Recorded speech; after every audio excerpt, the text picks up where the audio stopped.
Every afternoon at precisely 2 o'clock, a blind man named Thomas would make his way to the same weathered bench outside a modest cafe on Maple Street. He wore an old tweed coat no matter the season, its cuffs frayed and its buttons loose. And he carried a smooth ivory-handled cane he never quite used to walk, just to feel the edges of the world around him. His steps were slow, deliberate. The regulars along the street grew so used to him, they stopped noticing. Asterisk, he sat quietly, always with his face turned slightly upward toward the sun, as if chasing the memory of light. Asterisk to most, he was just there, a harmless fixture of the block. Some whispered rumors about his past, a retired professor, a widower, a war veteran, but no one really knew, and no one asked. He never begged, never spoke unless spoken to, and never reacted when people tossed loose change into the corner of Vav. The bench.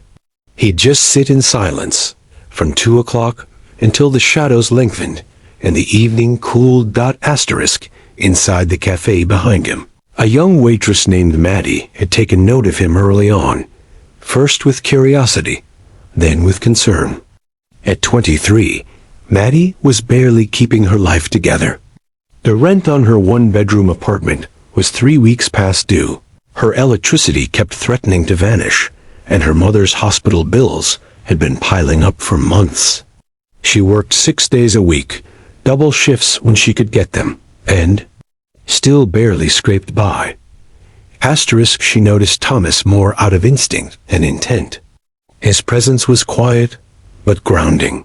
When the cafe buzzed with impatient customers and clinking dishes, there was something oddly soothing about the man who sat motionless just beyond the window.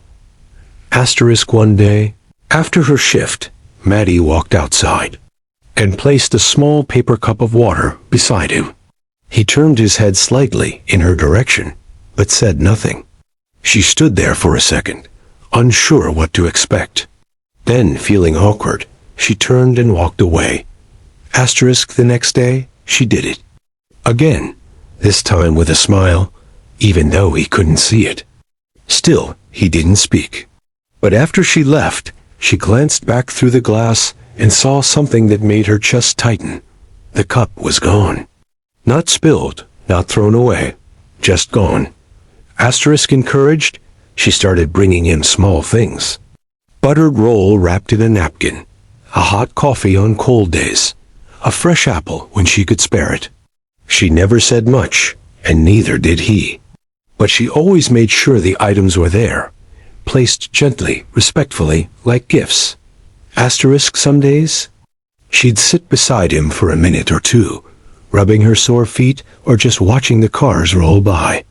Her silence matched his, and oddly, it never felt awkward. It felt like ... peace.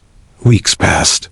One rainy Tuesday in late autumn, Maddie was soaked to the skin after a rough double shift. A drunk customer had yelled at her.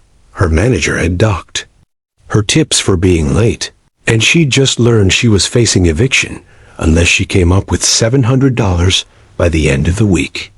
Her shoes squelched as she stepped outside, and she shivered in the cold. Asterisk still, she carried a steaming cup of coffee out to the bench, placing it beside Thomas like always. Asterisk, you probably don't even know who I am, she muttered, her voice tired, defeated. But thanks for sitting here. You make this place feel less invisible. Asterisk, she turned to leave, wiping at the rain on her cheeks, when his voice stopped her, deep, dry, and unexpectedly clear. Asterisk, you're Maddie. She froze. Her heart thumped in her chest. What? Asterisk, you're Maddie, he repeated. You? Walk like you're carrying the world. But your hands are gentle when you place the cup down. She blinked at him, speechless. I listen, he added. Always have. Most people only talk to themselves when they pass me. But you care. Asterisk, it was such a simple sentence, but something in it cracked open a dam in her chest. That day, they talked.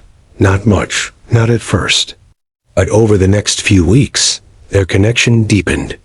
Maddie began telling Thomas about her life, the cafe, her dreams of going to nursing, school, her late father who always told her to find the broken things and fix them.